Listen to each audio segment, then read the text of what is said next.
Welcome class.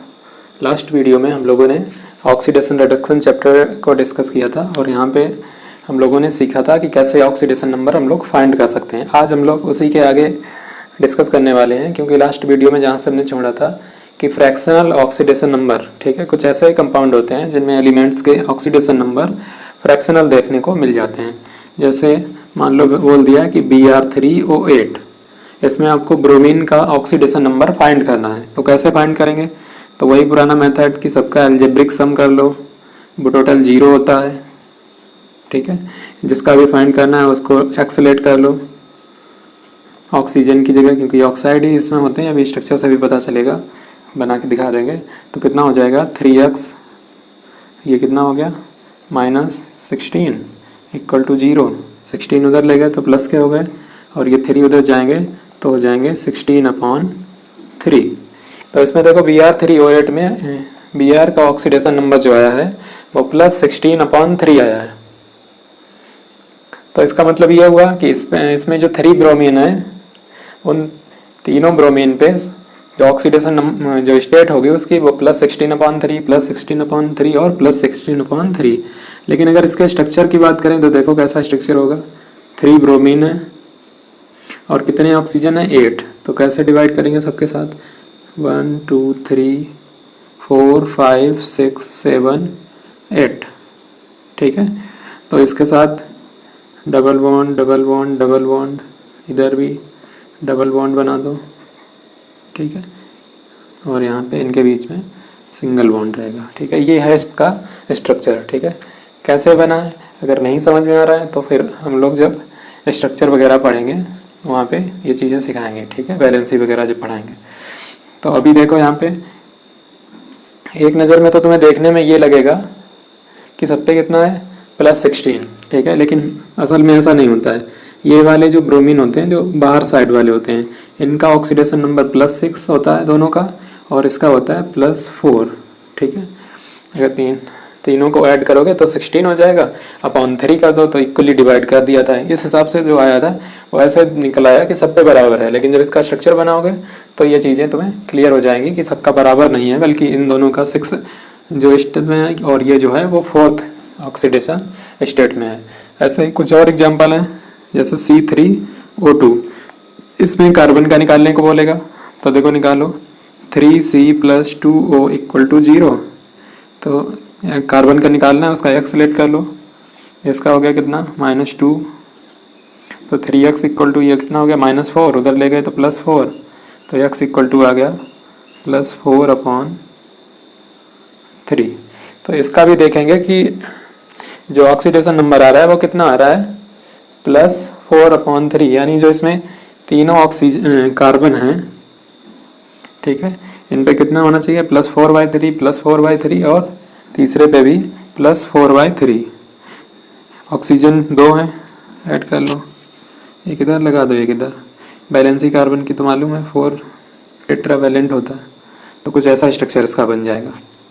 तो इसमें देखो वैसे तो क्या दिख रहा है कि 4/3 सब पे होना चाहिए, लेकिन इसमें होता क्या रियल में, इसका +2 होता है, इसका +2 होता है, जो बीच वाला होता है उसमें जो ऑक्सीडेशन नंबर उसका होता है वो 0 होता है, ठीक है। तभी इन दोनों का 2 2 4 कर दिया और 3 कार्बन थे, y3 हो गया, तो 4/3 आ रहा था, ठीक है। लेकिन जब स्ट्रक्चर देखोगे तो कुछ अलग ही कंडीशन मिलेगी। एक तुम लोगों को ऐसा और दे रहे हैं Na2S4O6 या 6, ठीक है। और यहाँ पे सल्फर का निकालना है, ठीक है। निकाल लो 2Na + 4S + 6O = 0। Na की जगह +1, S का तो हमें फाइंड करना है, तो उसकी जगह पे x और उसकी जगह पे -2 = 0। तो ये 12 से 2 गए, 10 बचे हैं। तो 4x = +10। तो x = हो जाएगा 2 से डिवाइड, वो 4 से डिवाइड करोगे तो 5/2, ठीक है। ऐसे अगर इनका कैलकुलेट कर रहे हैं तो कितना आ रहा है हमारा 5/2। लेकिन जब इसका स्ट्रक्चर देखेंगे, देखो इसका स्ट्रक्चर ऊपर बना दिए दे रहे हैं। Na2 है, S4 है, O6 हैं, 4 तो सल्फर हैं, ठीक। ऑक्सीजन 6 हैं, 1 2 3 4 5 6, ठीक है। क्योंकि सोडियम जो है वो आयनिक बॉन्ड बनाएगा, तो ऐसे इन पे निगेटिव कर दो तो Na पॉजिटिव एक इधर होगा, ठीक है, और एक Na पॉजिटिव इधर होगा क्योंकि इस पे निगेटिव होगा। उसके बाद बैलेंस ही करो इनकी कंप्लीट, नहीं क्योंकि यहाँ पे एक तो इधर ही हो ही जाएगा, निगेटिव चार्ज है उस पर, ठीक। अब ये चाहे तो तुम अगर कोऑर्डिनेशन बॉन्ड बनाना चाहो तो वो भी बना सकते हो, डबल लिखना चाहो तो डबल भी बना सकते हो, ठीक। अब देखोगे इसमें 4 सल्फर दिख रहे हैं और सबका बोल रहे हैं कितना आ रहा है 5/2, यानी सबका 5/2 सबका आ रहा है। लेकिन ऐसा नहीं होता है कि जो ये दोनों सल्फर हमें दिख रहे हैं, इन दोनों सल्फर का जो ऑक्सीडेशन नंबर होता है वो 0 होता है, बाकी इसका +5 होता है और इसका +5 होता है, ठीक है। तो ये कुछ हैं जो तुम्हें ध्यान रखने पड़ेंगे अच्छे से, ठीक, अच्छे से समझ लो और इनको ध्यान भी रखना है। कुछ और एग्जांपल्स हैं वो हम लिखे दे रहे हैं, तुम लोग उनमें भी ध्यान रखना, हम इंडिकेट किए दे रहे हैं किसमें कितना होगा, ठीक है। बाकी तुम लोग अपना इनको करके देखना है। जैसे देखो कुछ एग्जांपल हैं Fe3O4, Mn3O4 और Pb3O4। तो इनके ऑक्सीडेशन नंबर और देखो कैसे निकलते हैं। क्या होता है कि अगर वैसे निकालोगे जो तरीका बताया गया है उस हिसाब से इनके ऑक्सीडेशन नंबर भी तुम्हें गलत मिल जाएंगे या फिर फ्रैक्शनल में मिलेंगे।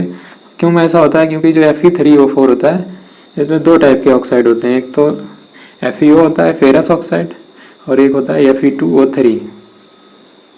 ऐसा ही MnO3 में क्या होगा, देखो 2 तरीके होते हैं, एक होता है MnO और एक होता है MnO2। और इसमें क्या होगा कि 2 MnO होते हैं, ठीक है, क्योंकि तभी तो 3 हो पाएगा। Mn ये और ये 2। Pb में भी ऐसा ही होता है, Pb3O4 में PbO हो जाएगा और PbO2 हो जाएगा, ठीक है। तो अब इनके ऑक्सीडेशन नंबर जो है वो हम अलग से निकाल सकते हैं।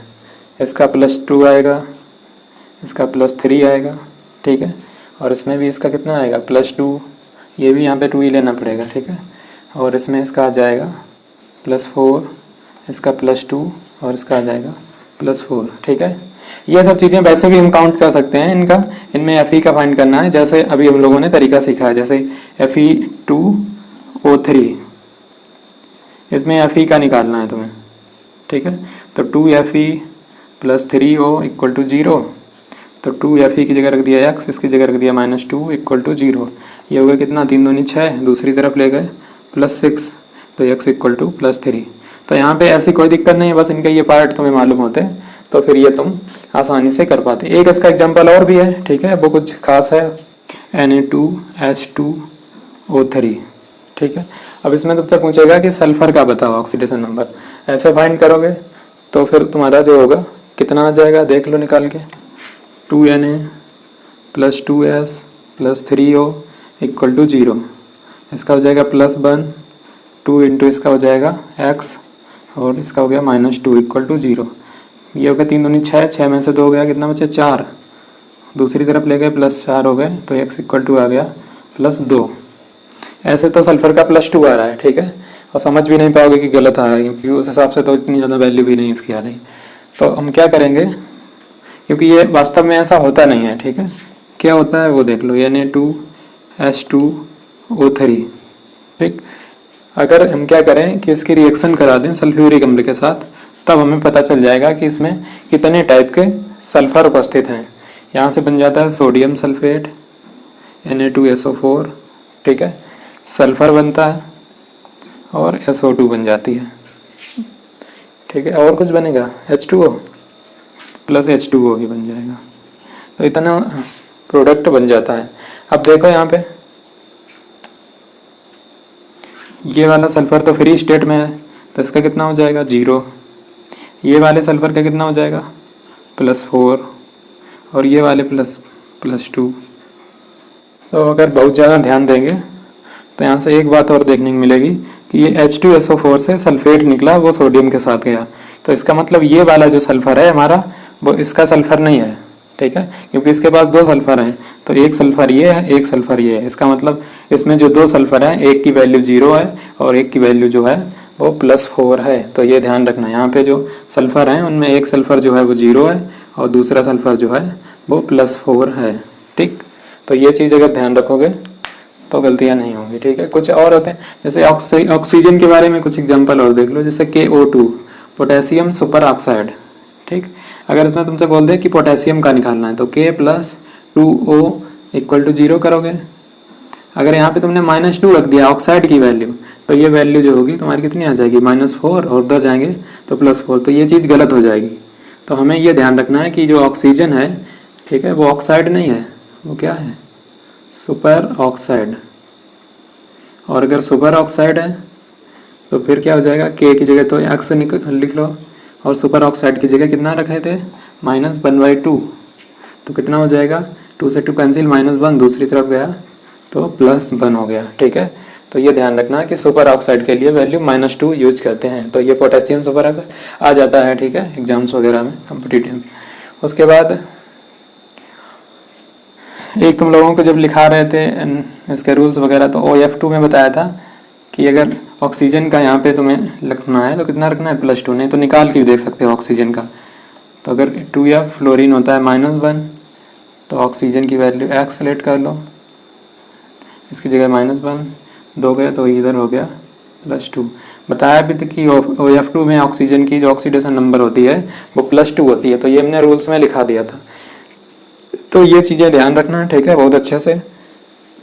ऑक्सीडेशन फाइंड करने वाला जो टॉपिक था वो कंप्लीट हो गया। तो बात ये भी आती है कि हम इसे सीखें ही क्यों, ठीक है, क्या यूज है इसका। तो अब हम लोग देखेंगे कि जो ऑक्सीडेशन नंबर है उसके एप्लीकेशंस क्या क्या हैं, ठीक है। तो पहला एप्लीकेशन जो इसका आता है, हम लोग इसका यूज कर सकते हैं नोमेनक्लेचर में, ठीक है। एप्लीकेशंस ऑफ ऑक्सीडेशन नंबर, देखो नोमेनक्लेचर में कैसे यूज कर सकते हैं। जैसे हमने फॉर्मूला लिखा CuO और एक लिख लिया Cu2O, ठीक। अगर इसका नाम लिखा देखा होगा तो कॉपर फर्स्ट ऑक्साइड ऐसे लिखा होगा, और इसका नाम लिखा देखा होगा तो लिखा होता है कि कॉपर सेकेंड ऑक्साइड। मतलब जो इनकी ऑक्सीडेशन नंबर होती है वो इसको ब्रैकेट में लिख दो, ठीक है, और रोमन में, या फिर इसको देखो वैसे भी लिखा होता है क्यूप्रिक ऑक्साइड, ठीक है। अगर ये चीज़ें नहीं ध्यान आ रही तो फिर तुम्हें वहाँ पे ऑक्सीडेशन नंबर से भी इनके नोमेनक्लेचर किए जा सकते हैं। उम्मीद है समझ गए होगे, ठीक है। तो जो भी होता है, जिस स्टेट में होता है उसकी वैल्यू को यहाँ पे ब्रैकेट में लिख के और उसका ऑक्साइड बना दिया जाता है, ठीक है। उसके बाद तो ये एक एप्लीकेशन हो गया, ठीक है। और क्या एप्लीकेशन होगा, किसकी, एसिडिक प्रॉपर्टीज, ठीक है, कि कोई भी हमारे पास कंपाउंड है उनका एसिडिक जो कैरेक्टर होगा वो पता करने में कर सकते हैं कि किसका ज़्यादा होगा किसका कम होगा, वो चीज़ें हम लोग पता कर सकते हैं ऑक्सीडेशन नंबर से, ठीक है। हमें ध्यान रखना होगा कि जैसे जैसे ऑक्सीडेशन नंबर जो होगा वो इंक्रीज करेगा वैसे वैसे इनका एसिडिक कैरेक्टर भी इंक्रीज करता है, ठीक है। कैरेक्टर लिख दो, नेचर लिख दो, कोई दिक्कत नहीं। ये भी इंक्रीज है, ऑक्सीडेशन अगर इंक्रीज हो रहा है तो एसिडिक कैरेक्टर भी इंक्रीज होगा। एक एग्जांपल देख लेते हैं इसका,